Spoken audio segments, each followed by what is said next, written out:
Hi hello friends, ಎಲ್ಲರಿಗೂ ನಮಸ್ಕಾರ. ಎಲ್ಲರೂ ಹೇಗಿದ್ದೀರಾ? ಎಲ್ಲರೂ ಚೆನ್ನಾಗಿದ್ದೀರಾ ಅಂತ ಅಂದ್ಕೊಂಡಿದ್ದೀನಿ. Welcome to my mini blog.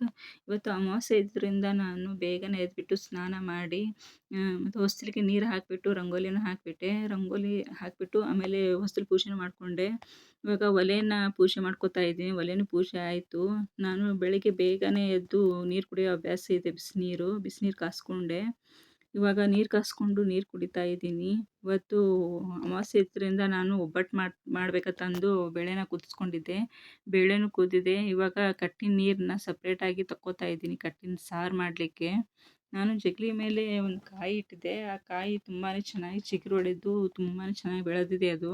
ಈ ವಿಡಿಯೋದಲ್ಲಿ ನಾನು ತೋರಿಸ್ತಾ ಇದ್ದೀನಿ, ನೋಡಿ ಎಷ್ಟು ಚೆನ್ನಾಗಿ ಬೆಳೆದಿದೆ. ತುಂಬಾ ಚೆನ್ನಾಗಿ ಬೆಳೆದಿದೆ. ಅದು ನೋಡಿದ ಕೂಡಲೇ ಏನೋ ಒಂಥರ ಖುಷಿ ಆಗುತ್ತೆ. ಮತ್ತು ಇವತ್ತು ನಾನು ಅಮಾವಾಸ್ಯೆ ಇದ್ರಿಂದ ಬೇಗನೆ ಪೂಜೆನೂ ಮಾಡಿಬಿಟ್ಟೆ.